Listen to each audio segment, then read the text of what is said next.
Estamos prontos a comenzar, estamos haciendo la admisión de los integrantes, los asistentes.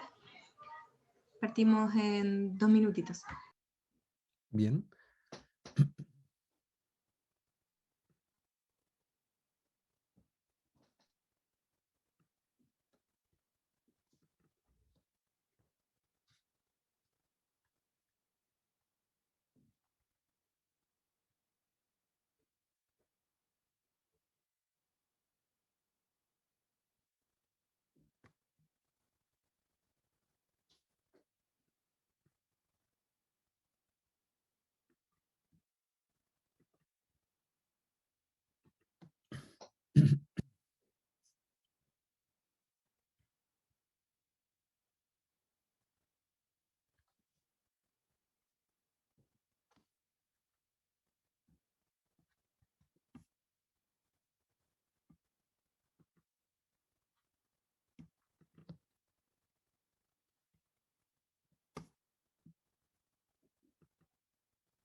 Buenas tardes a todos los asistentes.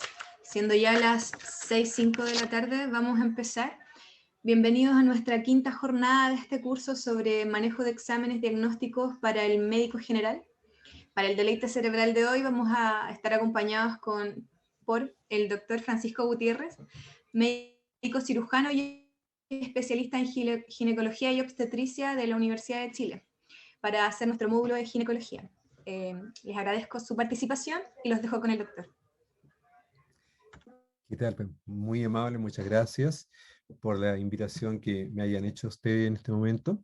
Con todo gusto espero poder aclarar algunas dudas al respecto. Si bien es cierto, son cosas más o menos en términos globales, más o menos básicas en general, pero espero poder aclararlas con ustedes y voy a hacer una presentación al respecto de los exámenes que ustedes harían frente a una embarazada en un control prenatal y primero antenatal, prenatal y después determinar algunas patologías que podríamos ir agregando. ¿Ya? Voy a compartir la pantalla. Espera un poquitito. Voy a...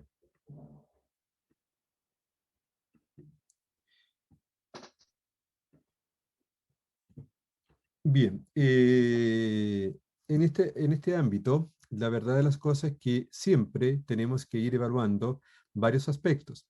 ¿Ya? Cuando nos enfrentamos a una embarazada, la verdad de las cosas es que nos estamos enfrentando a un ser humano con características un poco diferentes. Y es así en relación al ser humano común y corriente, y es así también como lo catalogamos en el niño, que también es como nosotros decimos, es un ser humano, pero distinto. ¿Ya?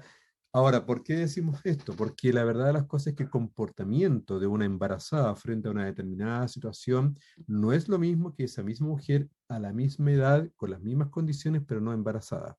Por esas razones que hay algunas pequeñas cosas que son generales, otras cosas van a ser un poquito más específicas de las que vamos a ver, y por eso es que les voy a ir presentando algunas pequeñas cosas y ir haciendo algunas aclaraciones. Me tomé por ahí alguna licencia para presentar otro aspecto que espero que a ustedes les sirva también, con el permiso un poco de la comisión que está organizando este curso.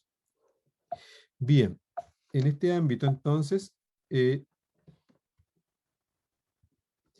¿cómo enfrentamos una posible madre embarazada? ¿Ya? Aquí la futura madre debe cuidarse siempre, tan pronto, ojalá, se considere que se sospecha que esté embarazada. ¿Ya? En ese sentido, ya, ¿por qué digo esto? Porque ya hay que tener cuidados en ella. ¿Ya? ¿Por qué? Porque puede estar sometida a una radiografía, puede estar sometida a un TAC, o en estos tiempos también están ingiriendo drogas o alcohol. Entonces, por lo tanto, frente a la sospecha de un embarazo, es ideal que ojalá esta persona ya esté en control si es posible, o por lo menos ya con algunos exámenes iniciales, de tal manera que así entonces podamos ver en ella si es que hay alguna alteración para que podamos subsanarla. Bueno, en general me basé en varias cosas sobre la guía MinSal para esto, porque es la que van a tener ustedes más a mano. Hay otra bibliografía, ¿ya? Pero de todas maneras me basé en ella. ¿Cuáles son los objetivos de un control de embarazo? ¿Ya? Cuando nosotros nos vamos a enfrentar a una embarazada, ¿ya? Y lo ideal acá es que ojalá en este control de embarazo, yo por lo menos soy hincha, como se podría decir, y que hablo más que de la embarazada, y más que del binomio madre-hijo, del trinomio madre, padre e hijo, ¿ya? Porque aquí somos importantes los tres. Obviamente que la embarazada tiene dos vidas en su interior, en su ser, pero el papá también es un ser muy importante, como vamos a ver en algunos aspectos que a continuación les menciono. Aquí el objetivo es definir el estado actual de la salud de la mujer y del feto. Detectar factores de riesgo psicosocial. Ahora, ahí justamente es donde entra esto para ver si realmente esta madre está en condiciones psicosociales más o menos equilibrada o no lo está, porque probablemente a lo mejor falta el padre, está sola. Ahora en estos tiempos en que estamos viviendo esta circunstancia de pandemia, a lo mejor partió su madre o su padre por efecto del COVID. Determinar la edad gestacional. Evaluar los posibles riesgos y eventualmente corregirlos. Nuevamente, bueno, aparte de todas las demás enfermedades, también aquí está el COVID, nuevamente en que a lo mejor la vamos a tener que aislar a ella o bien enviar a una residencia sanitaria. Planificar el control prenatal en relación al riesgo asignado. No todas las embarazadas son iguales, hay algunas que es una pirámide acá, en general, lo que ojalá tengamos mayormente la base, y la que llegue a la punta, la que llegue a la cúspide de esta pirámide, en la que va a ser de alto riesgo, obviamente sean las menos. Entregar información para el autocuidado y los beneficios legales de esta embarazada, ¿ya? Que son importantísimos también, sobre todo también ahora cobran mayor importancia por los diferentes bonos que se está dando el Estado, aparte de lo que considera su licencia prenatal, su licencia postnatal y su descanso parental. Derivar a salud bucal, o sea, evaluación odontológica, por la nutricionista, también por el psiquiatra o el psicólogo, ya según corresponda a las condiciones que esté viviendo esta mamá, porque no nos olvidemos que esta madre obviamente es un todo, es un ser integral y por lo tanto debemos considerarla como tal. Bien, frente a esta circunstancia, por lo tanto, debemos entender que vamos a tener que tener un control periódico de la paciente, ¿ya? Y en general, el Ministerio de Salud, por lo menos en Chile, plantea que este control, una vez que ya se ha diagnosticado el embarazo, bueno, aquí hago un pequeño hincapié, que yo me encontraba con que muchos SFAM comienzan el examen o sea, el control a las 8, 10, 12 semanas más o menos de embarazo, ¿ya? Más aún todavía porque como hay que priorizar las atenciones, dado que están los recintos físicamente disminuidos o desde el punto de vista humano también disminuidos, hay que en este caso, priorizar las cosas de más urgencia. Por lo tanto, aquellas embarazadas que tienen más de 8 semanas habitualmente son las que entran a control, ¿ya? Y las que están en sospecha habitualmente se les pide un test PAC y ahí en base a eso se decide si están o no embarazadas y se citan a control. Ahora, lo ideal es que sea un control cada 4 semanas, desde el inicio hasta las 28 semanas, y luego este sea bisemanal, ¿ya? Hasta las 36 semanas, y luego semanalmente, si es que no hay otra patología, hasta las 40 semanas. A las 40 semanas, el médico general debe evaluar a esta paciente y debe derivar al CESFAM, derivación a DARO por parte del CESFAM, ¿ya? Al Departamento de Alto Riesgo Obstétrico, al FAR, depende cómo se llame en cada institución. En estos controles también se evalúan también los talleres grupales a los cuales va a pertenecer esta embarazada a nivel del control prenatal, evaluar el riesgo de la embarazada en ese ámbito, ¿ya? Y es así que en este caso, como les decía, en este primer control prenatal vamos a determinar algunos aspectos bien fundamentales. Y perdónenme que aquí tal vez a lo mejor no era lo que esperaban ustedes inicialmente. Pongo como examen la historia clínica, ¿ya?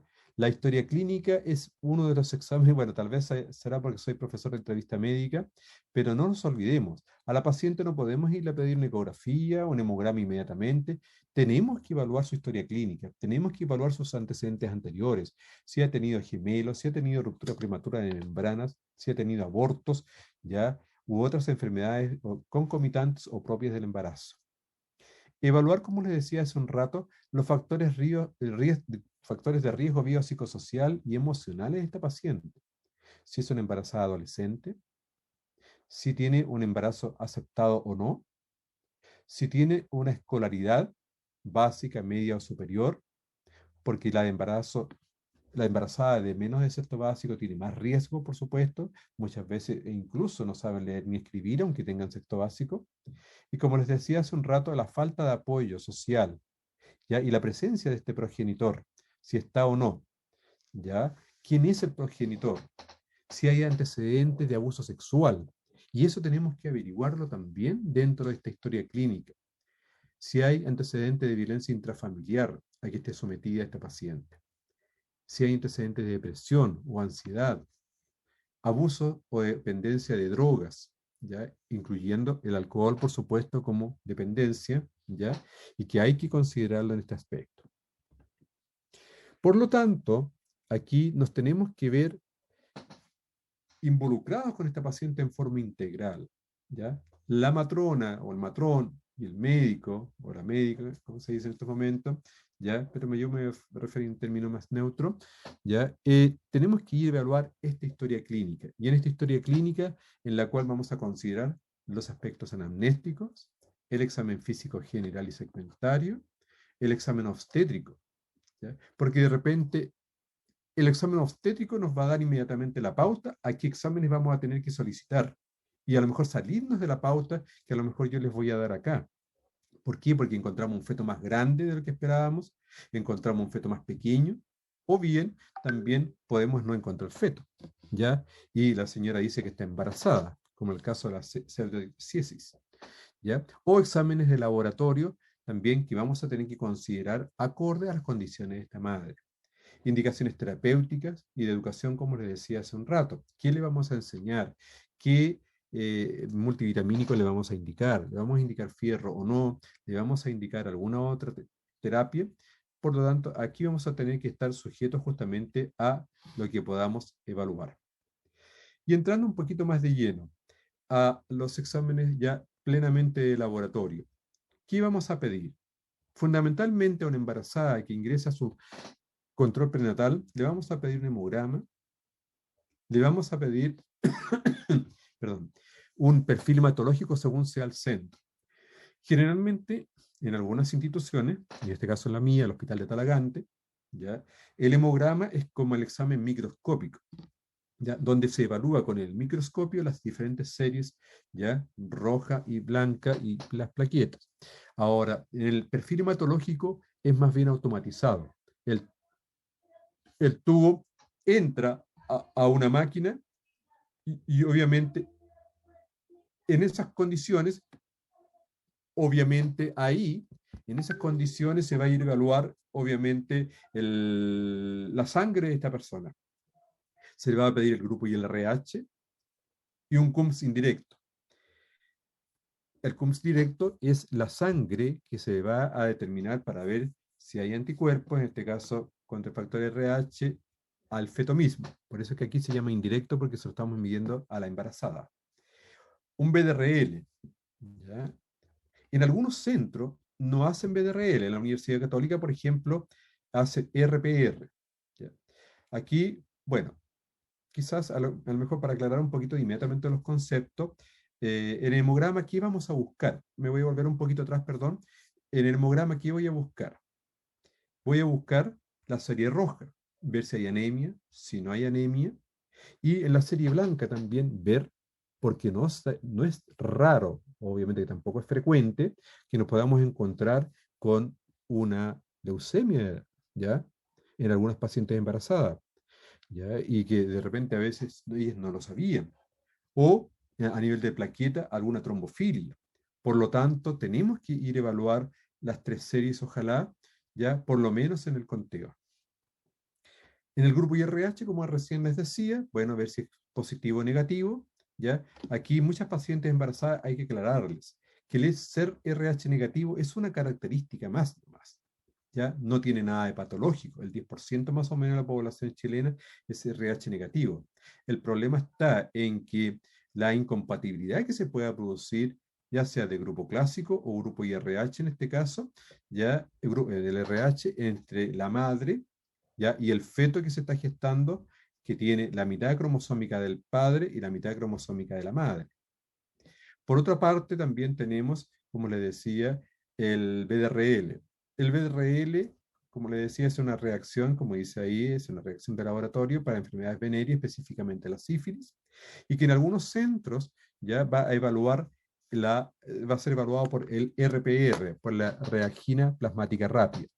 Pero en otras condiciones ya va a ocurrir que van a, la verdad las cosas es que lo he visto muy pocas veces, afortunadamente, un USR. ¿Ya? El USR prácticamente no lo usa, ya no usa el USR. Ahora, cuando ustedes evalúen un paciente, siempre tienen que seguirlo evaluando con, si lo hacen con BDRL, siempre con BDRL, pero no mezclar técnicas de BDRL y un RPR. ¿Por qué? Porque me explico. Por ejemplo, lo normal es que sea no reactivo el BDRL y el RPR. ¿Ya? No me voy a referir al USR porque prácticamente está en desuso, ¿ya? Pero en algunos centros los he visto muy aisladamente. Ahora, puede haber una reacción reactiva débil, puede haber una reactiva sin diluir, que se llama, ¿ya? Y en general se consideraría que podría ser normal hasta un BDRL de 1:2. Lo mismo podría pasar en RPR, pero si yo evalúo un BDRL 1:4, ¿ya? Y después, por ejemplo, quiero controlar, porque le apliqué su tratamiento a la paciente y encuentro un BDRL 1:4, o sea, perdón, un RPR 1:4, ¿qué voy a pensar? No tuvimos efecto con el medicamento que aplicamos. Por lo tanto, vamos a tener que aplicar otra vez, ¿ya? Pero, ¿qué ocurre acá en esta circunstancia? En que la verdad es que frente a esto evaluamos técnicas diferentes y no son equiparables las dos. Por esa razón es que siempre tenemos que guiarnos o por BDRL siempre hasta el final o con RPR, pero no mezclemos, porque una puede ser igual a la otra y estar empeorando el paciente o estar mejorando. ¿Ya? Entonces, eso quiero dejar bien en claro. Ahora, en general ya se considera que lo normal y lo correcto para no aplicar ningún tratamiento, que el BDRL debe ser no reactivo o el RPR. Eso es para una embarazada lo normal, ¿ya? Ahí nos hacemos distingo. Todo RPR o BDRL superior a eso en cuanto a diluciones se considera, entre comillas, sífilis, ¿ya? Hasta que no se demuestre lo contrario y se trata. Se trata a la paciente y se trata a la pareja o las parejas, ¿ya?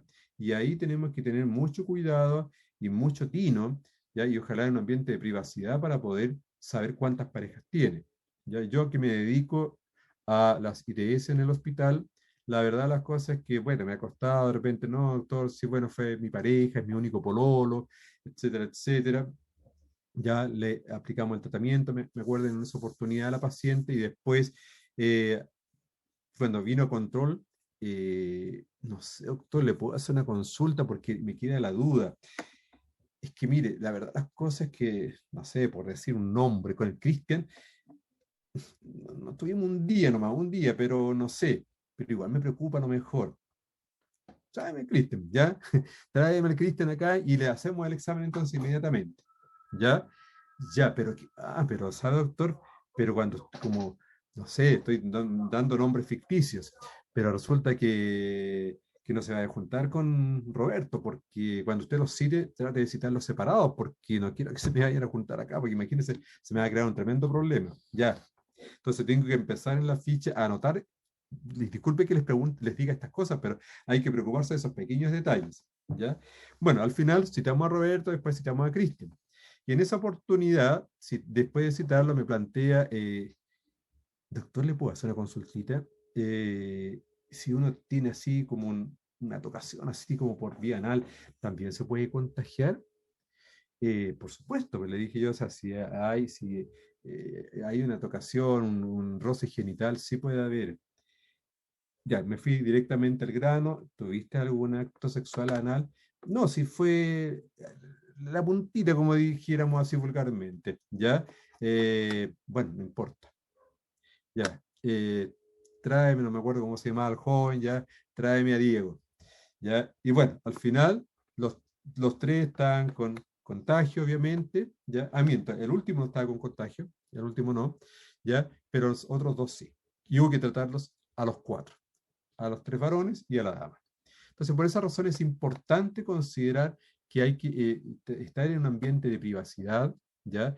En un ambiente también de respeto, ¿ya? Ahora uno, claro, lo puede decir con un poco de broma, pero fuera de, dijéramos, de cámara, llamémoslo así, ¿ya? Pero no delante del paciente, no reírse, porque obviamente va a prestarse para malas interpretaciones y el paciente se va a cohibir y no va a decir la verdad. Por otra parte, hay que pedir el test de Chaga, que es una inmunoglobulina G anti-Trypanosoma cruzi, ¿ya? Porque aquí sabemos que es posible, sobre todo en las regiones del norte, más o menos hasta el río Itata, que pueda estar enferma una persona y obviamente contagiar a su recién nacido en transmisión vertical. Pedir el VIH, ¿ya? Pedir el VIC. La verdad de las cosas es que en algunos centros no está tan estandarizado el pedir la hepatitis B y C, pero yo diría que ahora ya hay que pedirlo. No es tanto la casuística acá en Chile, pero tenemos otro problema después, que también la paciente ahora, de acuerdo a la reglamentación vigente, puede solicitar la placenta y querer llevársela. Entonces, frente a esta circunstancia, ella tiene que tener por lo menos VRL, hepatitis B y C y VIH. ¿Ya? Porque si no, imagínense los fluidos, cómo van a andar por ahí y si es una paciente que tiene una placenta infectada, obviamente no sería lo más adecuado. Por otra parte, pedir una glicemia común y corriente en ayunas. Aquí hago el hincapié, que en esta glicemia obviamente que lo ideal sería que ojalá fuese bajo 100 en ayunas. Pero pregunten siempre cuántas horas de ayuno tú. Y a lo mejor aclarar, no debe comer las últimas 8 horas, ¿ya? Porque de repente uno se encuentra con que, doctores, que la verdad las cosas, discúlpeme, pero es que no aguanté el hambre y me fui a comer unas cabritas, ¿ya? O no sé, o me serví una manzana en la noche como a las 3 de la mañana porque me dio fatiga. Entonces, obviamente, la glicemia sale en 115 y ahí, o en 108, y ahí estamos en la duda si será diabética o no será diabética, y nos crea un problema. Entonces, cuando salgan esas glicemias así un poco al margen de repente, volver a preguntar, ¿cuándo comió por última vez? Dígame la verdad nomás, no se preocupe, no la voy a retar, aunque me dé rabia en ese momento, pero no la voy a retar, ¿ya? No le voy a llamar la atención, ningún ese tipo de cosas, porque la verdad es que prefiero que usted me diga la verdad frente a estas circunstancias. Entonces, ahí muchas veces tiene bastante información. Examen de orina. Ya toda embarazada debe tener un examen de orina y pedirle un urocultivo con un antibiograma. Generalmente en los laboratorios públicos uno basta con que pide examen de orina y urocultivo, pero nos encontramos frente a de repente una situación media especial en los laboratorios privados en que si uno no pide el antibiograma no se lo hace. ¿Ya? Entonces, aunque esté el urocultivo positivo, es rarísimo ya a estas alturas, pero siempre es mejor pedir urocultivo y antibiograma para poder ver cuál es el fármaco que in vitro, porque no nos olvidemos que es in vitro, va a ser el que va a inhibir el crecimiento bacteriano. Papa Nicolau, ¿ya? El Papa Nicolau, el tradicional, en placa, ¿ya? O también la idea era, bueno, previo a la pandemia se iba a instaurar el Papa Nicolau en fase líquida para poder también detectar el papiloma virus, los dos grupos más frecuentes que llegan en Chile. Pero en estos momentos no sé en qué condición estará la atención primaria, no se ha instaurado en varios centros todavía, en algunos sí ya está, pero no en todos. Y lo otro, bueno, después voy a hacer hincapié un poquito frente al Streptococcus beta hemolítico grupo B, ya que ese se debe pedir sobre las 35 semanas, ¿ya? Porque ese lamentablemente es nuestro gran enemigo en la embarazada que está ya próxima a tener el parto y que nos puede provocar una sepsis neonatal y que lo cual sería bastante riesgoso para nuestro pequeño. Dentro de los exámenes de imagenología que un médico general podría pedir, bueno, está la ultrasonografía, la ecografía obstétrica de las 11, 14 semanas, ¿ya? Que sería esta que tenemos a la izquierda. ¿Cuál es la idea de pedir esto? Esta me va a pedir, me va a medir los riesgos de aneuploidía que podría existir. Hay elementos ricos desde el punto de vista obstétrico ecográfico que nos sirven. Por ejemplo, el hueso nasal, ¿ya? La translucencia retronucal, y así varios otros signos más ya pueden estar indicando que probablemente este niño viene con alguna alteración. Por otra parte, tenemos la ecografía obstétrica de las 22 a 24 semanas, ¿ya? Que en ese caso ya vamos a ir teniendo una evaluación de un niño mayor, ¿ya? Que obviamente vamos a ver ya morfología. La persona, habitualmente los padres ya quieren saber el sexo, se lo vamos a poder dar a esas alturas, ya en general, sobre todo con los nuevos equipos y los colegas que ya están mejor formados en esto, ¿ya? Y después tenemos la ecografía de las 32, 34 semanas, ¿ya? Que en ese ámbito, esa ecografía nos va a permitir ver las últimas condiciones del feto, ya sus condiciones también de vitalidad fetal, si no hay bradicardias, si no hay alteraciones, ¿ya? Yo le hablo de esto porque no estoy midiendo tampoco Doppler aquí, ¿ya? Porque obviamente ya la medición del Doppler, por ejemplo, se plantea que debiese hacerse a las 11 a 14 semanas como predictor de preeclampsia, pero en estas condiciones todavía la idea es que ustedes no lo van a solicitar porque van a estar en un centro a lo mejor primario o secundario y que obviamente o alejado de donde hayan ecografías. Bien, bien.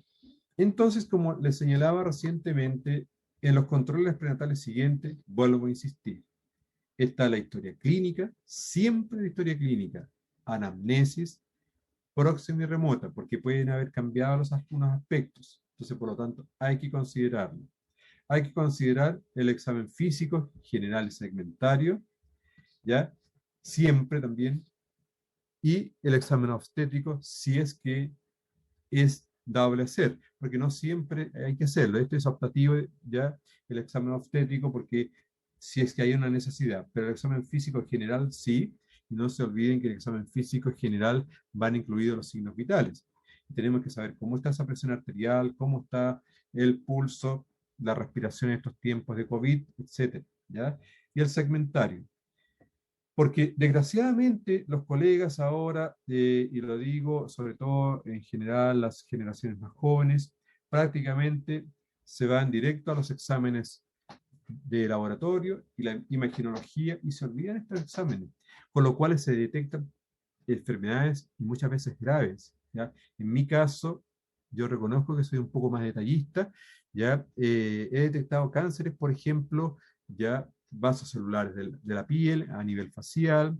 He detectado a veces incluso otros cánceres por solamente palpar las fosas supraclaviculares o palpar el abdomen. Se palpa un quiste muchas veces, ¿ya? Se palpa un tumor abdominal, ¿ya? O una hepatomegalia por alguna alteración de una hepatopatía. Entonces, por esa razón es que es importante considerar de que tenemos que examinar al paciente, o a la paciente en este caso en particular, y no podemos darnos el lujo de tener ahí enfrente, ¿ya?, el arsenal más importante que tenemos de información frente a nuestros ojos, frente a nuestras manos, ¿ya? Está el ver, el oler, el oír y el palpar, ¿ya? Por otra parte, están los exámenes de laboratorio, como recién les comentaba, ¿ya? Y las indicaciones nuevamente terapéuticas y educacionales que van a ir siendo dinámicas en el tiempo, ¿ya? De tal manera que así entonces estas nos van a ir ayudando cada vez que vaya avanzando el embarazo, ¿ya? Y es así como tenemos que tener siempre presente la anamnesis. Y puse esta diapositiva con un computador al frente, porque también las pacientes se quejan de que la doctora o el doctor siempre mira el computador y a mí ni siquiera me mira, ni siquiera me vio, no me miró a los ojos, ¿ya? En estos tiempos, sobre todo en Chile, de deberes y derechos del paciente, el paciente solicita, ¿ya?, de que de partida lo saludemos. Buenos días, buenas tardes, nos presentemos. ¿Quiénes somos? ¿Ya? Soy el doctor Gutiérrez, ¿ya? Y yo soy el ginecólogo que le voy a evaluar. Porque ella de repente ve llegar una mujer, un hombre que no sabe quién es, que viene vestido, parece de médico, pero no sé, ¿ya? Entonces ella necesita eso, necesita que la saluden, y ojalá en las mejores condiciones posibles, ¿ya? No digo que echemos una talla, ni mucho menos, si de repente no somos tan talleros, ¿ya?, tan bromistas, pero sí, por lo menos, ojalá con buen trato. Porque a veces venimos enojados, venimos desde afuera por algún disgusto que hayamos tenido. Entonces tenemos que ver a esta paciente para poder ver y examinarla y a su vez pedirle los exámenes correspondientes, que de acuerdo a la confianza que ella deposite en nosotros, ella va obviamente a poder colaborarnos. En otro ámbito, el examen físico, ¿ya? El examen físico, y no nos olvidemos, ¿ya? Bueno, muchas veces ahí está la talla que de repente al traumatólogo o al oftalmólogo le dicen, bueno, ¿y para qué usa un fonendoscopio si ya ni siquiera sabe usarlo? ¿Ya? Porque obviamente el colega muchas veces ya no ausculta. Yo la verdad las cosas que siendo ginecólogo, ya siempre trato de auscultar por lo menos a un número importante de pacientes. Me he encontrado, y bueno, usted siempre una embarazada, para que no se asusten, también van a encontrar soplos sistólicos eyectivos, ¿ya?, producto de la anemia que puede tener la paciente. Entonces, es normal que haya, ya un soplo 2, grado 3 ya de Zucker, va a ser normal que encuentre. Ahora, grados superiores, obviamente que va a significar traer alguna patología, y por supuesto todo soplo diastólico.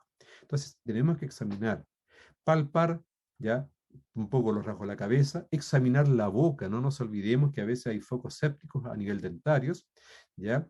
Tórax, abdomen y extremidades, ver si hay edemas, ver si hay equimosis, ver si hay algunas alteraciones micosis submamaria, micosis genitales, ya que de repente son muy evidentes tanto en mujeres como en hombres. Yo he trabajado en servicios de urgencia y me ha tocado ver en hombres extensas micosis genitales. Me acuerdo un joven que trabajaba en un tractor y que obviamente el asiento era de plástico. Y por supuesto, como está de verano, había mucha humedad en esa zona genital. Imagínense una embarazada, con mayor razón todavía. El examen obstétrico. Y no nos olvidemos, ¿ya? Las maniobras de Leopold, podemos ver ahí a la izquierda de la pantalla, ¿ya? Y auscultar el recién nacido, ¿ya? Yo, la verdad, las cosas que soy hincha del aparatito ¿ya?, que es el estetoscopio de Pinard, que les puede sonar muy rústico, les puede sonar muy antiguo, pero yo soy hincha, ¿ya? Y les sugiero que cuando se reciban, lo compren y tengan uno, ¿ya? O ahora mismo, ¿ya? El de madera es mejor que el de plástico, es mejor que el metálico, que el de aluminio, ¿ya?, porque se escucha mejor. ¿Y por qué siempre les digo siempre a todos mis alumnos e internos que lo usen? Porque de repente, claro, está el ultrasonido ahora fetal, ya que son unas máquinas chiquititas que yo también tengo, pero si se terminó la pila, si se cayó ese día y por algún motivo se echó a perder, se cortó el cable, alguna cosa pasó o por último se nos olvidó, tenemos esto, ¿ya? Porque muy mal hablaría de un médico o de una matrona, ¿ya? Que de repente fuera, doctora, vengo porque ya el bebé no se me mueve desde ayer, o no se mueve desde hoy día en la mañana. ¿Y qué hago?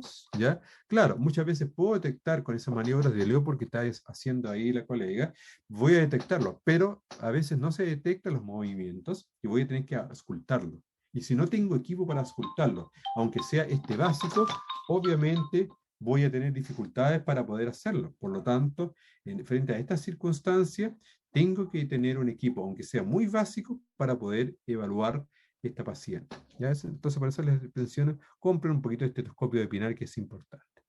Y esto es optativo, el examen obstétrico. ¿Ya? El examen obstétrico realmente es de mucha información cuando se necesita, pero en estos momentos cada vez en general se hace menos. Antiguamente a veces casi lo hacíamos de rutina en todos los controles de embarazo, pero ahora la verdad es que en general no se hace porque, bueno, la paciente muchas veces se siente invadida, y a veces hay dificultades y lo puede tomar por otro lado. Entonces, frente a esas circunstancias es mejor que no lo hagamos, ya salvo que se requiera. Frente a un sangrado, frente a si hay presencia o no de contracciones uterinas, frente a la presencia de líquido amniótico escurriendo a través de los genitales, bueno, ahí en ese caso bien vale la pena o frente a alguna lesión o dolor específico de la zona. ¿Ya? Bien, ¿qué hacemos en el embarazo, en este caso, en el examen del segundo trimestre? ¿Qué vamos a pedir? Vamos a pedir un hemograma o un perfil hematológico nuevamente, ¿ya? ¿Para qué? Para ver si hay anemia o no. ¿Y por qué lo vemos ahora? Porque lamentablemente la paciente nuestra, chilena en general, ya está, desgraciadamente, a veces se alimenta mal, ¿ya? Se alimenta mal, es obesa, pero se alimenta mal, ¿ya? No tiene el aporte proteico, no tiene el aporte de fierro, ¿ya? Pero es anémica igual. Entonces, nos va a servir para evaluar. Y por otra parte, se produce una anemia fisiológica que se habla del embarazo, en la cual se va a producir una hemodilución sanguínea. Aumentan los dos componentes sanguíneos, pero aumenta más el componente líquido que el sólido dentro de una embarazada. Por lo tanto, ya sobre determinada cantidad, depende de las circunstancias, sobre determinado hematocrito o hemoglobina, obviamente vamos a tener que dar un fierro suplementario. Y en general, las normas consideran que debiésemos darlo igual. Nuevamente hacemos un BDRL o RPR y aquí pedimos un nuevo examen, la prueba de tolerancia a la glucosa oral, ¿ya? Que se pide más o menos entre las 26 y las 28 semanas, ¿ya? Con la finalidad de encontrar la persona si es diabética o no es diabética, ya que eso es importantísimo tenerlo presente a estas alturas para poder ingresarla a los programas correspondientes del DARO y empezar a controlarla. Aquí en general se mantiene como normal hasta 100 miligramos, ya se considera, así se los digo en términos globales, hay algunas pequeñas precisiones, pero hasta 100 miligramos se considera normal. Incluso en algunos laboratorios, cuando ya tienen 105, 106, no le hacen la tolerancia, ¿ya? Ahora, ¿en qué consiste? Porque me imagino que habrán jóvenes, o sea, hay jóvenes de niveles más pequeños, de niveles más de segundo a cuarto de medicina. Esta es una prueba en la cual se toma una muestra de glucosa en ayunas y posteriormente se le dan 75 gramos de glucosa oral. Ahora la glucosa en general viene en una botella como líquida, ya es parecido como a una Fanta, ya, y se da, y en general se le plantea a la paciente que primero haga un ayuno, ojalá de 8 a 10 horas, ya, previo a este examen, y el momento en que le den esa glucosa, ¿ya? Que antiguamente se daba glucosa en polvo diluida y como era tan dulce, se le agregaba limón para que así no fuese tan relajante, porque era como muy empalagosa realmente para beberla y muchas personas terminaban vomitándola. Pero lamentablemente en algunos laboratorios le dicen, tómesela rápido, tómesela de un viaje. La verdad las cosas es que hasta yo ya la primera vez lo toleré bien, pero ya las veces que me he hecho como 3 veces, y la verdad las cosas es que ya es medio repugnante tomarla así de un viaje. Pero sí decirle que ojalá la tomen 5 minutos, ¿ya? De sorbitos, ¿ya? porque son como 250 ml, así que no es un volumen muy grande, y se puede tomar en 5 minutos aproximadamente. No decirle que tome un viaje porque va a terminar vomitándolo y al final se va a perder el fármaco y se va a perder también la posibilidad de hacer el examen. Y con ello vamos a detectar si la glucosa a las 2 horas que se evalúa nuevamente la glicemia está alterada o no. Se plantea que en general debe estar, ojalá, hasta en valor entre 100 y 140. Si está entre ese valor, ya se consigue, perdón, debería ser lo normal. Si está sobre 140, obviamente lo vamos a considerar como una intolerancia a la glucosa hasta 200, o hasta 199, mejor dicho. Ya 200 y más es diabética, sí o sí. De todas maneras, y por lo tanto se considera que esa persona no se le debe hacer ningún otro examen más y se integra inmediatamente al grupo diabético. Pero en la embarazada, la paciente intolerante a la glucosa, ¿ya? En que salió su valor normal sobre 140, para efectos prácticos también se considera como diabética y se trata como diabética. Siendo intolerante a la glucosa, no siendo propiamente tal embarazada, se considera como tal y se envía también a un DAR. Se pide en las mujeres aquí en RH negativo, en este caso especialmente, un CUMS indirecto, como les decía, y las normas establecen sobre todo que aquí se debiese pedir, o sea, se debiese administrar la inmunoglobulina anti-RH, ya según la disponibilidad del centro. Si no la hay y el CUMS es negativo, bueno, no nos preocupemos ni nos asustemos mayormente, pero si lo hay, ojalá. Y aquí pedimos la ecografía de las 22 a las 24 semanas. Yo les hablaba del Doppler ya anteriormente de la arteria uterina, que se podría medir a las 11-14 semanas para ver el riesgo de preeclampsia, pero si no se hizo, se puede solicitar acá. Lo ideal sería que ojalá fuese en el primer trimestre, pero se podría solicitar acá. Aquí hay que tener cuidado cuando uno lo hace particular, porque este examen, ya este examen ecográfico juntando las dos ecografías, vale 48.000 a 55.000 pesos. ¿Ya? Entonces hay que tener cuidado y por eso que está estandarizada la cantidad de exámenes que se solicita, porque uno puede solicitar muchos exámenes, ¿ya? Muchos exámenes, pero tenemos el problema de que obviamente al pedir tantos exámenes tenemos que cuidar nuestro servicio hospitalario donde estamos trabajando y también tenemos que cuidarle el bolsillo al paciente. Y digo, no en cuidarlo, no sacrificar calidad por economía, sino que no derrochar recursos, ¿ya? Esa ecografía que la paciente, doctor, ¿y no me va a pedir ecografía en cada control? No, si no se justifica. Nuestras manos, nuestros oídos, ¿ya? Nuestras mediciones que hagamos de la altura uterina van a decirnos mucho más que una ecografía. Y si tengo la duda, obviamente pediré la ecografía y no sacrificaré la calidad por economía, como decía recientemente. Pero esa ecografía para verle la carita, la guaguita, para ver cómo está, cómo se mueve, no, porque muchas veces otra paciente deja de tener una ecografía. Los cupos, por ejemplo, para un centro, de repente, por ejemplo, son 12 en la mañana o 14. Si yo agrego una paciente para solamente verle la carita o verle el sexo al bebé, obviamente eso va a quitarle, va a restar un cupo para una paciente que a lo mejor tiene una placenta previa. Entonces, por esa razón es importante que seamos ya, ojalá, los más austeros, ya, pero sin sacrificar, vuelvo a insistir, calidad por economía en pedir los exámenes. Lo justo y necesario como básico. Obviamente que esta es la base y la plataforma para pedir los otros exámenes.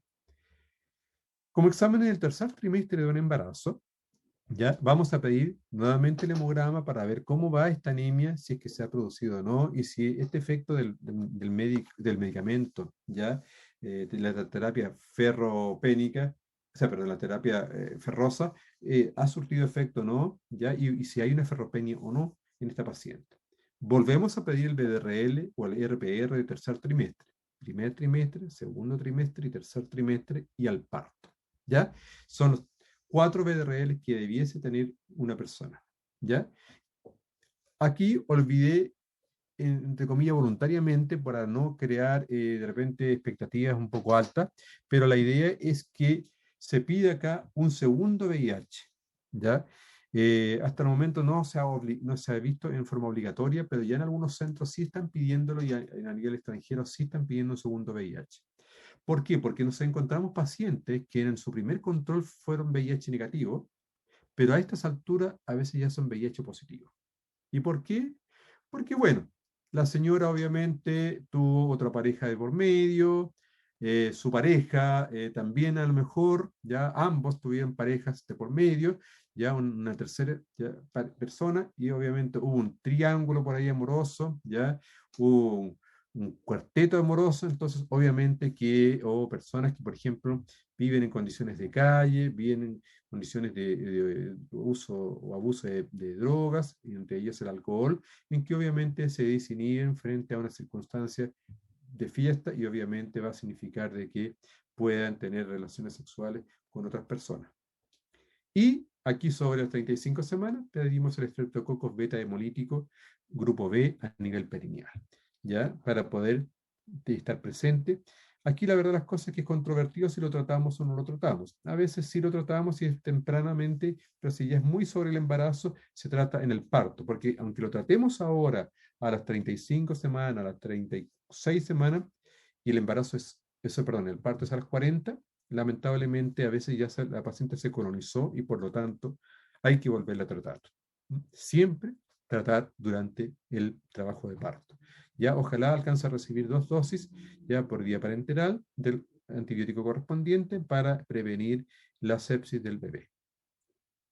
Bien, eso en términos más o menos globales, ¿ya? Aquí, no sé, bueno, voy a hacer un pequeño alto antes de pasar a lo otro, porque aquí ya me tomé un poquito alguna licencia de mostrar algunas pequeñas cosas a ustedes, que son como 2 o 3 diapositivas más, para poder complementar un poquito mi presentación.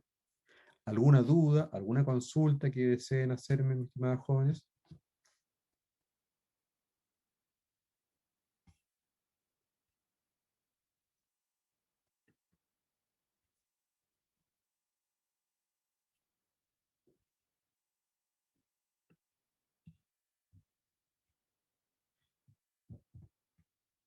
Somos bastantes. ¿Alguna duda tendrá que haber, me imagino, ya, de las 352 personas que estamos presentes en estos momentos?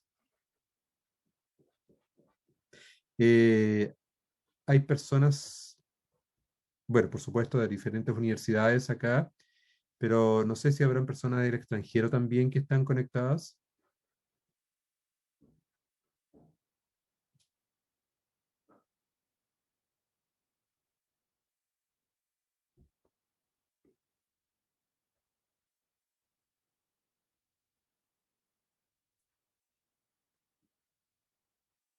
No hay preguntas.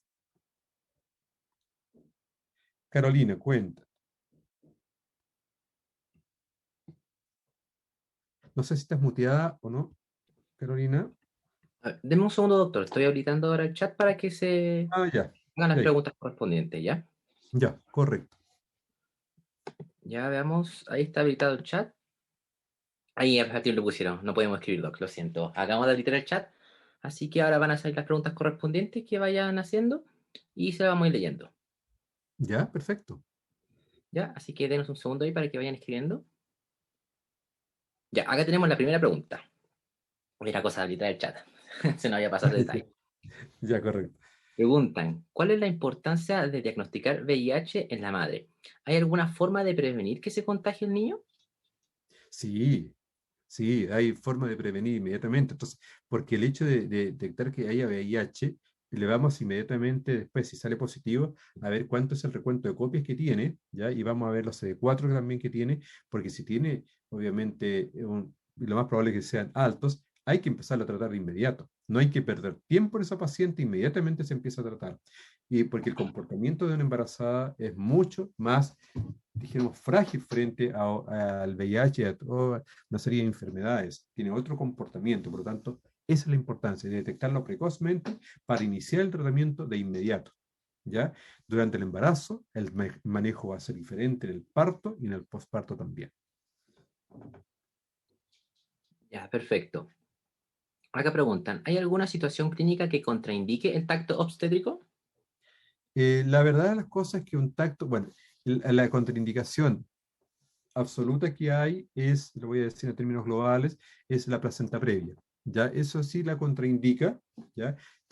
Porque el tacto, cuando hay una placenta previa, o sea, una placenta que está inserta muy abajo en el útero, cerca del cuello, eso es una contraindicación para hacerla dentro, dijéramos, de un centro de baja complejidad o mediana complejidad. Siempre un tacto vaginal en esas condiciones debe hacerse al lado prácticamente de un pabellón, ¿ya? Porque si la persona, uno con el tacto logra desprender un poco más, el sangrado, sinceramente, es como abrir una llave en un lavatorio, no estoy exagerando, ¿ya? Y la paciente se nos puede morir en 3 minutos desangrada. Entonces, por esa razón es importante de que ahí, en esas condiciones, ella pueda estar, dijéramos, al abrigo de algún pabellón para que así se pueda hacer el tacto. Doctor, entonces, otra pregunta vendría a ser, ¿hay alguna forma de determinar el momento de contagio de una ITS? Bueno, a través de los exámenes, justamente.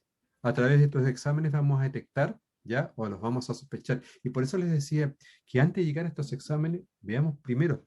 Porque si la paciente me dice, doctor, yo la verdad de las cosas es que de partida, por ejemplo, no sé quién es el papá de mi guagua, ¿ya? En el primer control de embarazo.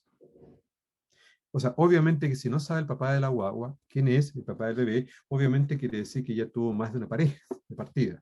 Por lo tanto, ya ahí ya tenemos que empezar a sospechar y pedirle exámenes. Y los 3 que se piden habitualmente, BRL o 4, BRL, VIH y hepatitis B y C.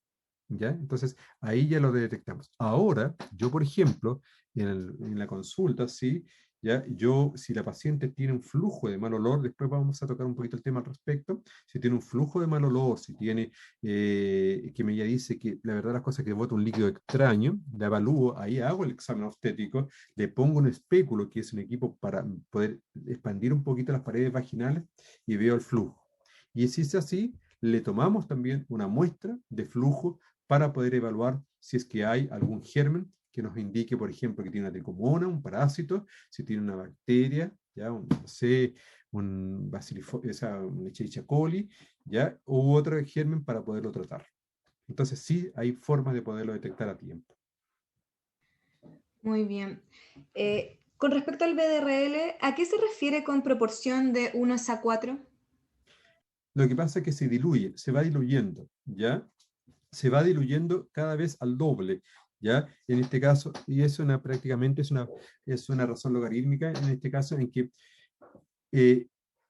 yo diluyo, y si sale, por ejemplo, me voy a ir a 2 extremos, 1 es a 2, ¿ya? Y si 1 es a 2 es lo máximo que sale positivo, quiere decir que hay pocos, en este caso, ¿ya? Anticuerpos que vamos a encontrar. Pero si yo la he diluido a 4, a 8, a 12, llego a 128 y todavía hay, es porque hay muchos.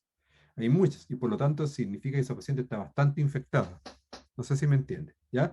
Y ahora, en general en un centro, si me dicen, está en razón de 1 es a 150, falso, no existe, ¿ya? Porque son potencias de 2, ¿ya? Es 1 es a 2, a 4, a 8, a 16, 20, 32, 64, 128, 256, ¿ya? Pero no va a ser, por ejemplo, 1 es a 27, ¿ya? No es 1 a 19. Entonces, por lo tanto, si les dicen eso es porque no saben, no están haciendo en mala forma, ¿ya? Y traten de lo posible ustedes para cuando trabajen a nivel privado, porque en general los laboratorios públicos son bastante buenos, aunque ustedes no lo crean, ya la gente a veces lo menosprecia un poco, pero el laboratorio chileno es bastante bueno, tiene habitualmente pruebas que les están mandando periódicamente desde el ISP a los tecnólogos médicos para que evalúen determinadas muestras incógnitas y así entonces ellos puedan mandar los resultados en forma también incógnita ya hacia el ISP y sean chequeados periódicamente. Entonces, esa es un poco la finalidad. Y también les mandan BDRL, obviamente, para saber en qué condiciones lo están haciendo. Muchas gracias. Otra pregunta dice, para establecer semanas de embarazo, ¿se contabilizan 40 semanas incluyendo las 2 semanas anteriores a la concepción o 40 semanas desde el momento de la concepción? Desde la fecha de última regla. Desde el primer día de la fecha de última regla. Primer día de la fecha de última regla. Ya, Para eso hay algunos discos, ¿ya? Que de edad gestacional y desde ahí se considera. O sea, teóricamente hay 2 semanas ahí que entre comillas, no hay embarazo. ¿Mm? Pero todo cuando hablamos de desarrollo, de 38 semanas, de 40 semanas, obviamente se consideran esas 2 semanas y se tiene presente. No se muy bien. descuenta. ¿Mm? Doctor, nos preguntan por aquí, ¿cómo deberíamos abordar temas de abuso, VIH y o consumo de drogas y alcohol? La verdad de las cosas es que antiguamente, a mí en lo personal, sinceramente me costaba también abordarlo, era difícil, ¿ya? Era muy difícil a veces abordarlo porque, claro, como le pregunto, no se vaya a ofender si no sé, si está consumiendo droga o no. Ahora la verdad de las cosas es que cada vez se nos hace, entre comillas, más fácil. Le digo, y a veces, igual yo mismo le digo, sabe, disculpe, le voy a preguntar, ¿usted bebe alcohol? ¿Ya? Sí, ocasional, socialmente. No se guíen por eso. Eso es como la nada. Pregunten cantidad. ¿Cuánto bebe? Y a veces parto yo inmediatamente, todos los días, todos los días. ¿Cuánto bebe todos los días? Bueno, día por medio, una copita de vino, ¿ya? Para una embarazada es harto. Una embarazada no debiese consumir alcohol, ¿ya? Ahora, eso socialmente, bueno, de repente socialmente es una copa todos los días, ¿ya? En algunas personas es un vasito de whisky todos los días, ¿ya? O una piscola, o ya una cerveza. Entonces, por esa razón es que el término social hay que dejarlo un poquito de lado y mejor preguntar cantidades. Lo mismo también en la parte sexual. Disculpe, ¿cuántas parejas ha tenido? Yo en lo personal que trabajo en este ámbito, ¿cuántas parejas ha tenido? Le pregunto, ¿ya? Desde que inició su vida sexual, e incluso aunque sea roce solamente, no introducción a veces del pene a nivel de la vagina, o en este caso felatio, en este caso ya sexo oral, ¿ya? No, si es así, entonces son 3 parejas, ¿ya? Porque pene-vagina es uno, pero felatio son 2, ¿ya? Por ejemplo. Entonces, en esas consideraciones hay que ver cuántas parejas son, ¿ya? Porque obviamente sabemos que a mayor nivel de parejas, obviamente hay más riesgos, ¿ya? También hay que considerar también de que si esa persona es homosexual o bisexual, aparte de ser heterosexual, porque puede ocurrir que a lo mejor es una pareja bisexual y obviamente ella no está relatando los encuentros que tiene con su pareja ya mujer y obviamente que sabemos que también hay riesgo de contagiarse si no se usa los medios como preservativos masculino femenino, ya también hay riesgos, ya las relaciones bucogenitales, por ejemplo, entre 2 mujeres, obviamente que va a llevar a que puedan contagiarse de una sífilis, una gonorrea, ¿ya? O una VIH. Y con respecto al abuso sexual, aquí es un poco más complejo, ¿ya? Aquí muchas veces hay que tra tratar de, ojalá, llevar a la persona un poco más en forma más privada, ¿ya? A veces depende de la edad que esté con una técnico paramédico a lo mejor y no algún familiar, porque al haber un familiar se va a ver inhibida la persona, ¿ya? Entonces ahí es un poquito más complejo. Ojalá siempre, sobre todo si aquí hay varones, en este caso presentes, como vemos, no estén con un colega o con un enfermero, con un matrón. Siempre ojalá con una profesional mujer, ya al lado, para que así también no vayan a ser acusados de que ustedes también entre los dos intentaron abusar sexualmente de esta persona. Y siempre lo sugiero que siempre cuando hay un menor de edad haya un testigo, ojalá mujer, al lado de ustedes. Y para abuso sexual siempre, ojalá sea más en privado. Ahora, si la persona viene con su madre, por ejemplo, bueno, a veces hacer algunas preguntas en general delante de su madre, ya si es que viene con efectivamente con ese planteamiento y después, señora, ¿puedo molestar un ratito? ¿Usted me los podría dejar? Y yo voy a hacer una pregunta y estoy con la técnico paramédico al lado o con la matrona al lado. ¿Nos espera un ratito afuera, por favor? ¿Ya? Es que es menor de edad. Sí, sí es menor de edad, por eso mismo voy a estar con la matrona al lado, ¿ya? Porque a veces se ve inhibida la persona y ¿qué ocurre? De que de repente a veces es el amante de la madre, ya es otra persona que esta madre quiere ocultar, no quiere darse cuenta de las circunstancias, y obviamente es ella la que está, esa persona, ese hombre, es el que está abusando sexualmente de esta niña. Entonces, eso hay que tener cuidado, ¿ya? O también preguntarle a ella de quién es el papá de la guagua, si es que quiere decir, ¿ya? Yo he tenido varios casos difíciles de repente, que hasta el día de hoy hay uno que no me quedó resuelto, que incluso le atendí hasta el parto, una cesárea que para peor fueron gemelos, ¿ya? En que la niña dice haber sido abusada, ya sexualmente, ella tenía 14 años, ¿ya? Y que obviamente ella plantea que fue abusada sexualmente por su hermano de 13 años. Ella se veía una persona bastante mayor, o sea, perdón, bastante más de mayor contextura física. El niño era un chico de 13 años, se veía como un niño de 10, ¿ya? Sin embargo, ella obviamente planteaba que había sido abusada por su hermano, ¿ya? Primero dijo que era abusada y después dijo que era abusada por su hermano. Entonces, la verdad las cosas es que el hermano decía que no, y no sabemos. Sinceramente quedó la duda. Yo después atendí el parto y no supe qué pasó después. Eso pues, podría ser la respuesta para no dilatar tanto la respuesta. Delicado y importante el tema. Sí, sí. Ah, perdón, quizás la presencia de vellos, de repente, de vello genital, de repente que a veces no significa nada. ¿Ah? Puede significar que sí puede ser un abuso, pero también no le den más importancia a lo que, de repente se dice, se plantea, porque sí puede ser muy riesgoso y podemos cometer errores grandes con esa paciente, ¿ya?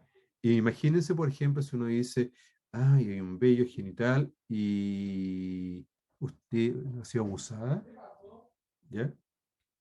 ¿Qué pasó en su casa? ¿Qué ocurrió?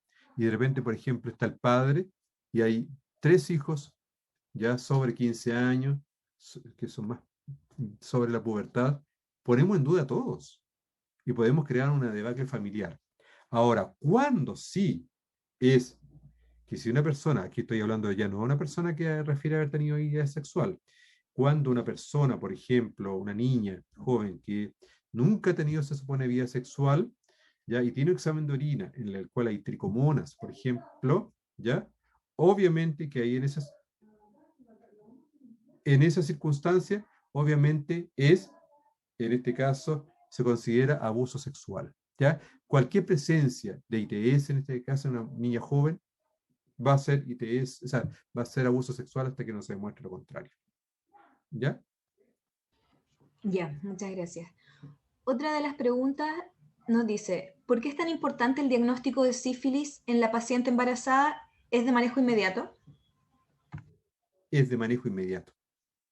Es de manejo inmediato porque lamentablemente se transmite en forma vertical, vía transplacentaria en este caso, y después también por vía también en el parto, pero aquí en este caso hay que tratarlo porque lógicamente va a ser un riesgo creando más posibilidades de aborto, más posibilidades de un TORCH que van a ver más adelante, que es un síndrome en la cual obviamente el niño nace con deformidades a niveles faciales y de sangre, y que obviamente le va a poder llevar a problemas graves, incluso la muerte, ya sea in útero o posparto. Otra de las preguntas dice que si viene a control una mamá y ella es RH negativo y el feto es RH positivo, pero no poseo el anti-RH en mi centro, ¿debo derivar al hospital base más cercano que lo posea o a cualquier centro cercano que lo tenga? Quizás aquí cabría preguntarse si en este caso, ¿cómo sé yo que es RH positivo? Porque la verdad de las cosas es que el CUMS es para ver los anticuerpos, no me está midiendo el grupo de sanguíneo, ya salvo que le esté haciendo un examen ya prácticamente de sangre fetal en la madre, que eso es carísimo, vale como 500.000 pesos, 450.000 pesos. Entonces, en ese caso, lo que sí, a toda paciente RH negativo se controla como que si su feto o su embrión fuese RH positivo, ¿ya? Hasta que nazca. Y por eso es que todo aborto se considera que ha sido positivo y se le pone la inmunoglobulina anti-RH. Si no hay en el centro, donde yo estoy trabajando, se debe conseguir en la farmacia más cercana, en este caso del CESFAM o del hospital más cercano, o en el peor de los casos, ojalá que no, pero derivar a la paciente. Digo ojalá que no porque es un gasto innecesario estar llevando a la paciente y estarla trayendo, ya con lo que significa dejar a su familia de lado. Pero en ese caso sí, ya ahí hay que hacerlo. Hay un plazo, ojalá después del parto, hasta más o menos 72 horas, pero lo ideal sería que fuese lo más precozmente posible. Muy bien, doctor, nos quedan disponibles 5 preguntas, pero usted dijo que nos faltaba postnatal. ¿Continuamos? ¿Ya? Sí, ya, perfecto. Me Bueno, parece. aquí quise decirle algunas pequeñas cositas. Aquí estoy, bueno, les dije unos criterios de derivación a nivel secundario, terciario, que no vienen al caso un poco con la presentación que estamos haciendo, pero quiero mencionárselas nada más para que tengan una idea de que todos estos casos se deben derivar, ya sea de inmediato o post a las 18 semanas, por ejemplo, ya cuando una gestante menor de 15 años, mayor de 45, ya, a los centros de alta complejidad perinatal, ¿ya? Porque obviamente son personas de mayor riesgo. Y es ahí donde se le van a pedir exámenes un poquito más específicos al respecto. En este ámbito también, como les decía, las glicemias, quería tocar ese tema. Antes del desayuno se pide, ojalá, 60-90 como glicemia para un control de una embarazada diabética, ¿ya? Y antes de otras comidas, por ejemplo, antes del almuerzo, antes de la cena, de 105, como les decía, ojalá que sea, estoy dando para el control glicémico, no lo estoy diciendo para la detección de diabetes, ¿ya? Estos son los valores ideales que debiese tener una persona, ¿ya? Perfecto. Quise hablar un poquito aquí porque sabía que el público iba a ser un poquito más numeroso y de diferentes grados de enseñanza. Las vacunas, que tanto se habla actualmente, ya en general las vacunas de microorganismos muertos inactivados, ya se consideran seguros para el control de la embarazada o posparto. Pero las vacunas de microorganismos vivos o atenuados están totalmente contraindicadas. Esas no deben colocarse. Y se los digo porque realmente nos queda la duda si de repente una paciente contrajo o no, o está, por ejemplo, en contacto estrecho con algún paciente o algún familiar con alguna enfermedad. ¿Le ponemos o no le ponemos?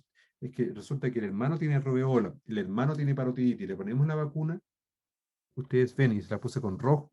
Las vacunas que no deben ponerse: la vacuna del sarampión, de la parotiditis, de la rubeola, la vacuna contra la TBC, en este caso la polio oral y la varicela, ¿ya? Porque son a virus vivos o atenuados. Esas no deben usarse.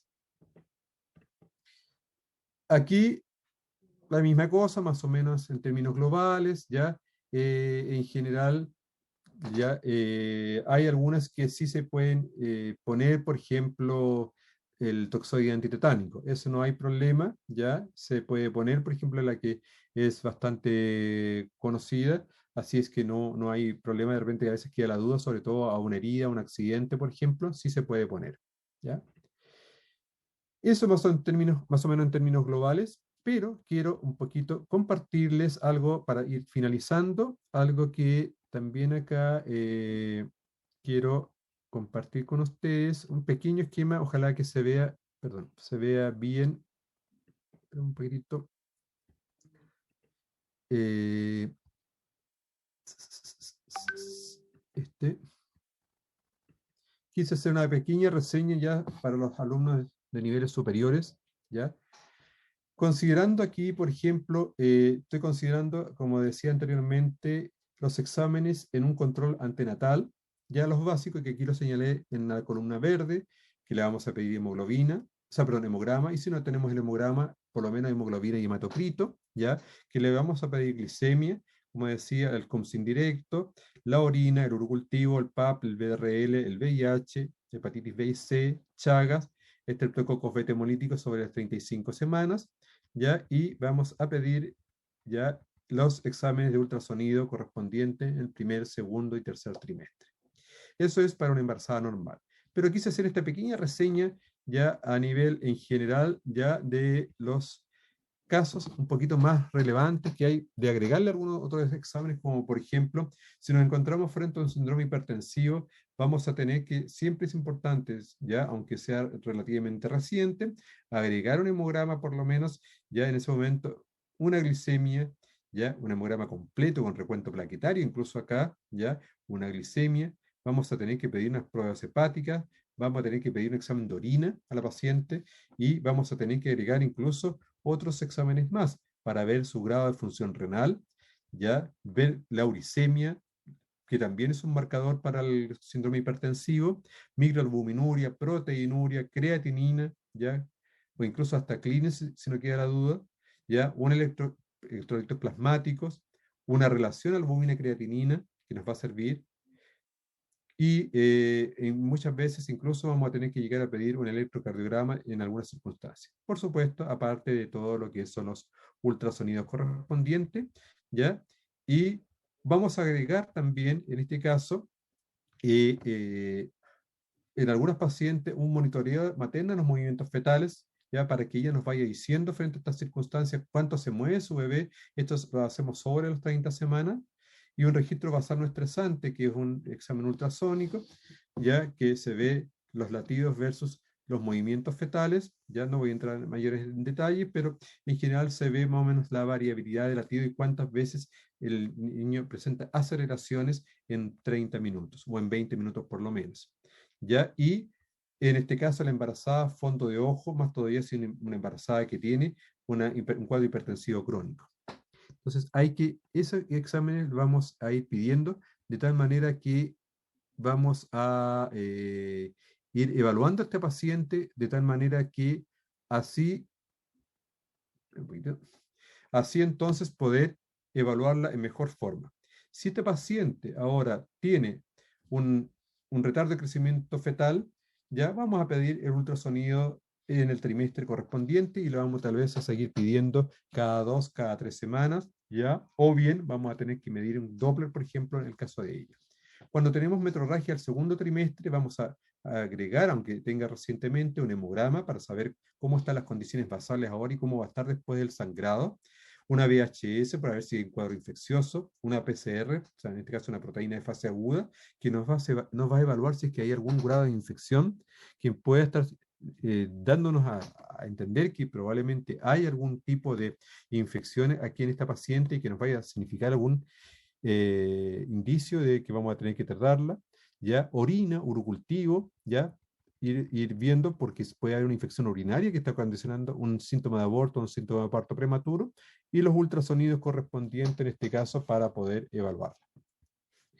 Si hay una colestasia intrahepática, ya, que sospechamos una colestasia intrahepática para los jóvenes que son de niveles inferiores a quinto, es una enfermedad que es propia del embarazo, ya, y como dice la palabra colestasia, o sea, hay una ectasia de las sales biliares a nivel de las vías correspondiente y por lo tanto eso produce aumento de la contractilidad uterina y tiene un aumento de la mortalidad fetal y neonatal.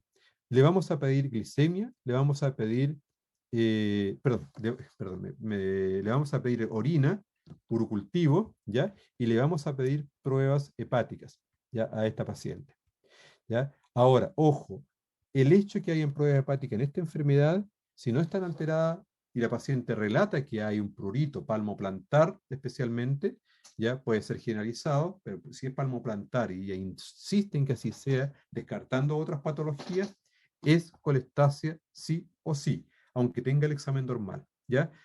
No debe necesariamente estar alterado.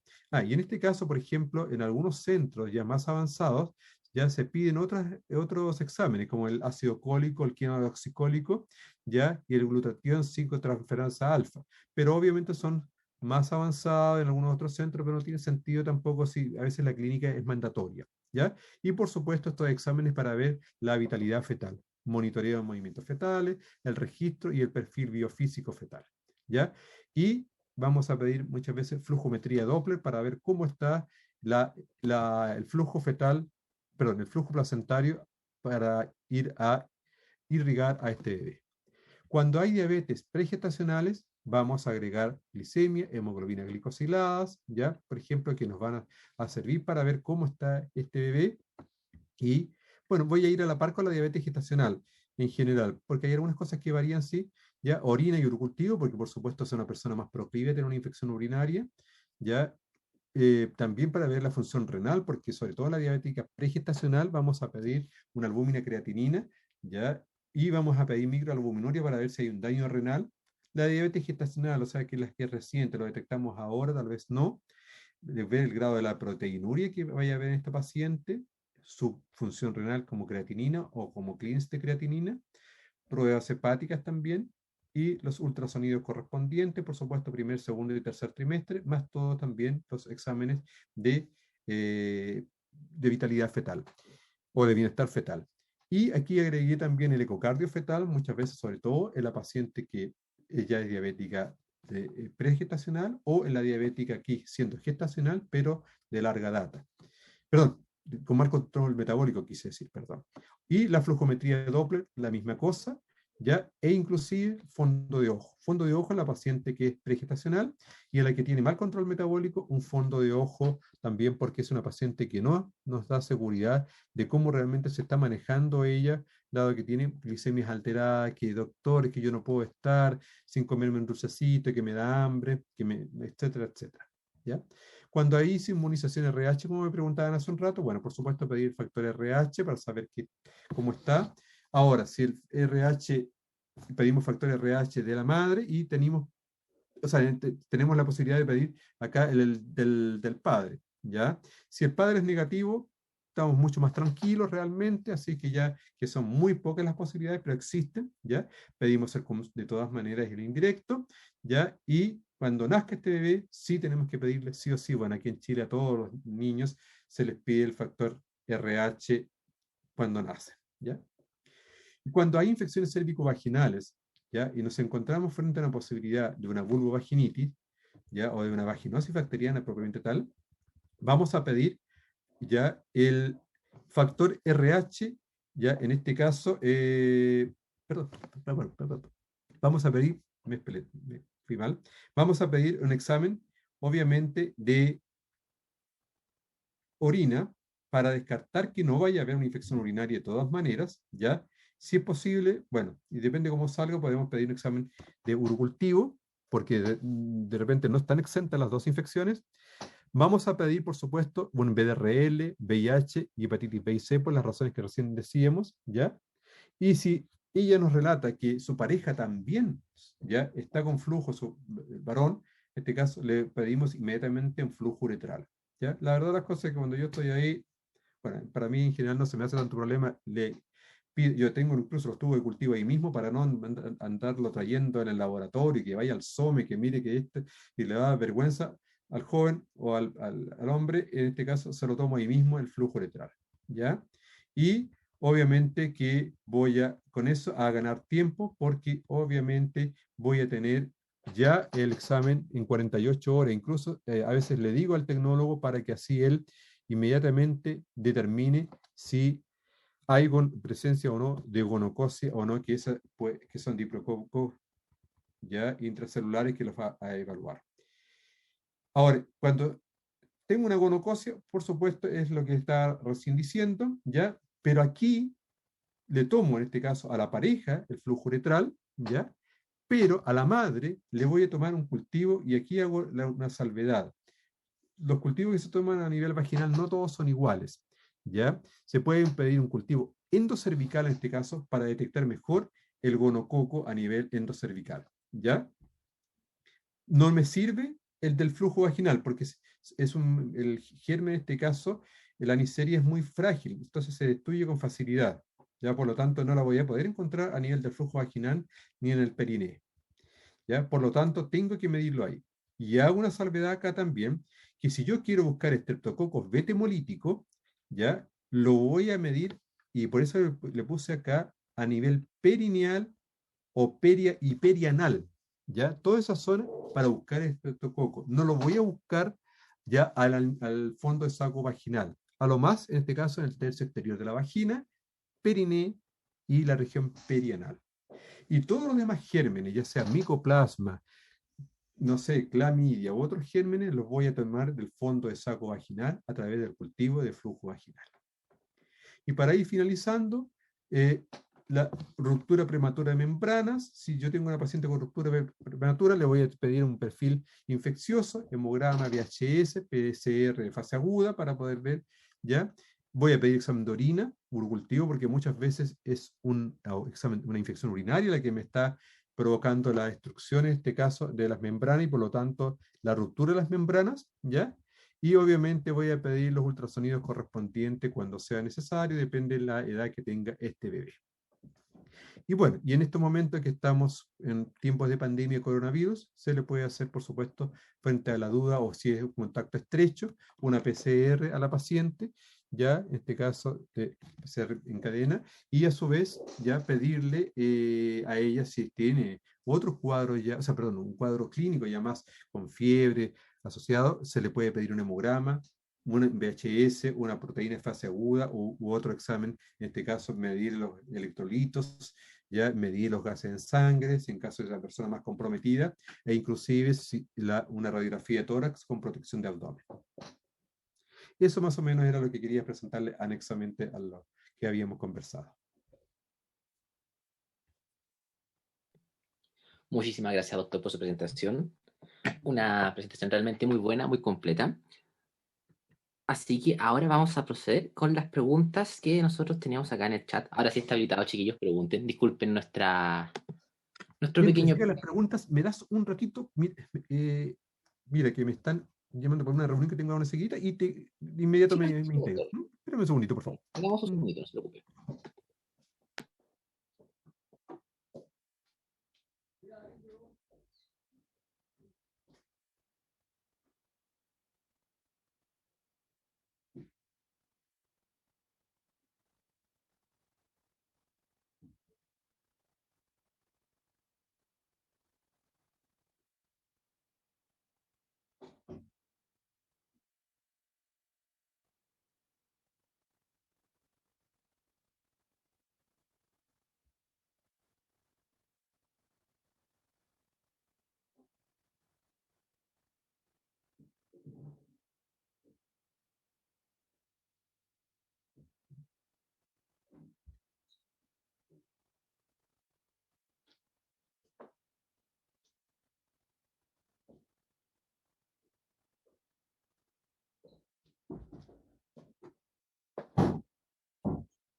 Sí, sí, a las 20 horas nos reunimos. Sí, ok, chao. ¿Aló? Ya, ahora sí, disculpe. Ya, ahora sí, doctor. Sí. ¿Todo bien? Todo bien. Ya, perfecto. Entonces comencemos. Ya, primero le voy a leer las que teníamos pendientes de la primera mitad, ¿ya? Para no dejar ahí a los asistentes con las ganas de preguntar. Acá preguntan, ¿tratamiento contra estreptococo se realiza antes y al momento del parto? Si es muy encima del parto, por ejemplo, si es una semana, muchas veces se realiza en el momento del parto, pero si es antes, sí se realiza antes y en el momento del parto. Ya, perfecto. Acá preguntan, durante el control de embarazo, ¿qué hallazgos de anamnesis o examen físico son pertinentes para solicitar una ecografía? ¿Durante el control de embarazo? Así es. A ver, no entendí mucho la pregunta, a ver si me la puedes repetir. Y la repito, no se preocupe.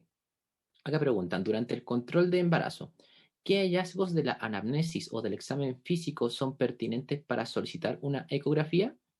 Ya, correcto. Bueno, la verdad las cosas es que independiente como sea el examen, o sea negativo o patológico, se piden igual 3 ecografías que por lo menos por guía ministerial y a nivel internacional se tratan de solicitar. Una ecografía de las 11, 14 semanas, ya, más un Doppler, ojalá de arterias uterinas para ver la posibilidad que haga una preeclampsia futura la paciente, de las 22, 24 y si no, de las 32, 34. Si ahora no tenemos más de 2 ecografías, bueno, ojalá sea tal vez la de las 11, 14 semanas, ya, y las 22, 24. Y si no tenemos, nos dicen, ya, ¿sabe? Usted tiene cupo solamente para una ecografía, pidamos de las 11, 14 semanas solamente, ¿ya? Porque esa, además de ver cuántos fetos, o sea, embriones hay, cómo está localizado, dónde está ubicado, si está en la trompa, está en el útero, además también de saber el crecimiento, me va a evaluar, por ende, la edad gestacional. Y ya no vamos a estar a las 36 semanas si la duda si tiene 40, si tiene 32. ¿Ya? Entonces, nos sirve demasiado esa ecografía de las 11, 14 semanas. Y por supuesto, si hay alguna otra patología en que sangra la paciente, en que está sangrando continuamente, bueno, tendré que pedirle a lo mejor una a las 30, a las 31, a las 32. Le voy a tener que pedir más, porque obviamente va a significar de que esa paciente quiero ver cómo va la progresión de su embarazo. Ya, perfecto, buenísimo. Acá preguntan, ¿cuáles son los datos clave que debemos solicitar ante sospecha de preeclampsia? Eh, bueno, la verdad la cosa es que aquí nos fuimos un poquito más a la clínica, pero bueno, primero, por ejemplo, ver la presión arterial. ¿Ya? La verdad de las cosas es que igual voy a insistir, interrogatorio y examen físico. La verdad de las cosas, ¿y por qué lo digo, chiquillos? Suena feo, y la verdad de las cosas. Yo tuve, hace 2 meses, como ustedes saben algunos, estuve enfermo de COVID. La verdad de las cosas es que cuando llegué a la clínica, no voy a mencionar el centro, lo único que me examinaron fue el abdomen porque tenía diarrea. Y bueno, aparte de los signos vitales, sí, por supuesto, ¿ya? Pero nada más. E incluso terminé el COVID y ni siquiera yo me había ocultado los pulmones, ¿ya? Bueno, porque es difícil ocultarse a uno mismo los pulmones, ¿ya? Pero ahí un colega me preguntó, ¿realmente alguien me había examinado los pulmones? Nadie me examinó, ¿ya? Entonces suena feo. Claro, ¿me pidió una radiografía de tórax? Sí, ¿ya? Pero hay que examinar. ¿Qué pedimos? Primero, lo típico, ¿ya? Para hacer el diagnóstico. Si hay fundamentalmente algunos aspectos, como por ejemplo la albuminuria, ya como examen, ya, o la proteinuria específicamente, ya que eso es lo más complejo, ya, o lo más conspicuo para pedir, ya. Y lo otro es, el edema ahora ya no se considera tanto. Ya antes antiguamente se consideraba ya como sinucarón de ¿cómo se llama? De preeclampsia. Pero hay que considerarlo, sobre todo ese edema en que uno dice tiene parece aspecto como de chinita la persona. ¿Ya? Ese edema facial, ese es muy característico de ¿cómo se llama? De la preeclampsia. Considerar si hay dolor de cabeza, si hay o cefalea, como decimos, ¿ya? Si hay además otros signos asociados, pero no voy a entrar en mayores detalles, si hay fotopsia, o sea, en este caso hay como chispazos que estamos viendo, se está viendo la paciente, ¿ya? Si hay tinnitus, y son sonidos que se van como perdiendo en el aire, dijéramos así. Entonces, todo eso es ya una condición, obviamente, de sospechar una preeclampsia, más todavía cuando la presión está elevada.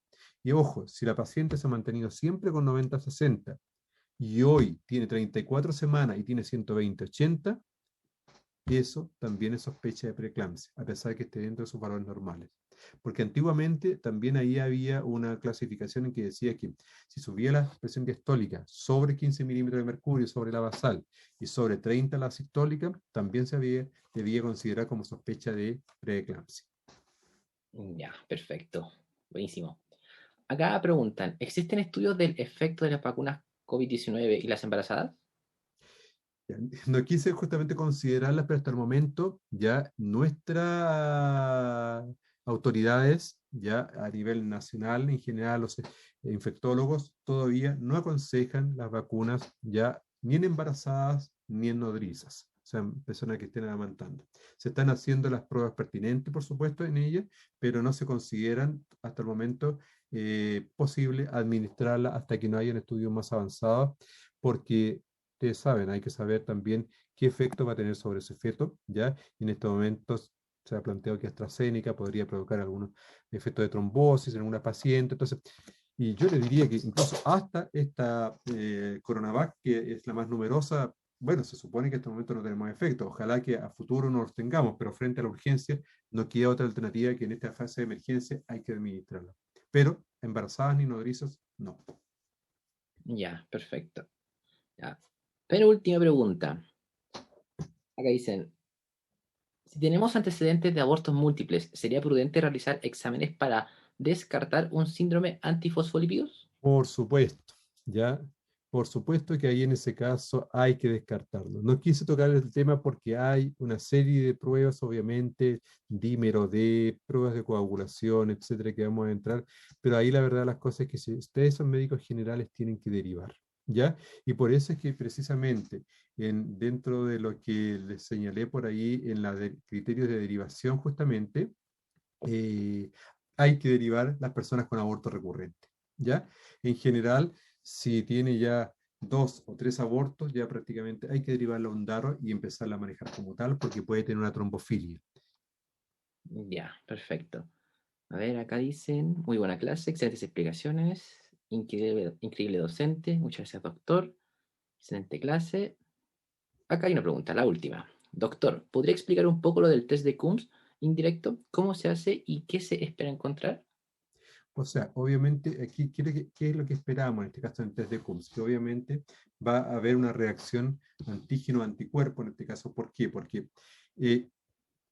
la placenta, a medida que va transcurriendo el embarazo, se va haciendo un poco más permeable y por lo tanto los glóbulos rojos RH positivos eventuales del feto van a pasar al torrente materno y ahí el organismo va a responder con anticuerpos frente a este antígeno, ¿ya?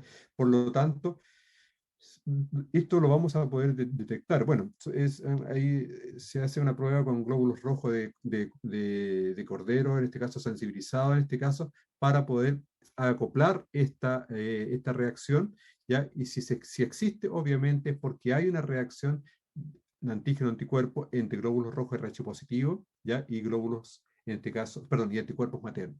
Si no hay, es porque no han pasado, ¿ya? Hasta el momento, y generalmente la primigesta no han pasado. Habitualmente, aunque sea RH negativo el papá, es el bebé, no han pasado. Hay que tener cuidado ya en el segundo, en el tercer embarazo, ¿sí? ¿Ya? Y cuidado, siempre tener muy presente que los abortos son muy sensibilizantes y en el parto también es bastante sensibilizante. Por lo tanto, la mujer que no se había sensibilizado antes se puede sensibilizar en este momento. ¿Qué es lo que hace la inmunoglobulina anti-RH? Esa, cuando uno se la pone después del parto, después del aborto, barre con todos los glóbulos rojos RH positivos, los destruye, como para engañar al organismo materno y hacer que éste crea, dijéramos, que nunca llegó a algo y por lo tanto no instaure una respuesta inmunológica para un próximo embarazo donde venga un niño RH positivo, ¿ya? Y ojo, siempre sospechar que si el padre anterior era RH negativo, no siempre demos por supuesto que este es el mismo padre. Pregunten, ¿este es el mismo papá que el niño anterior?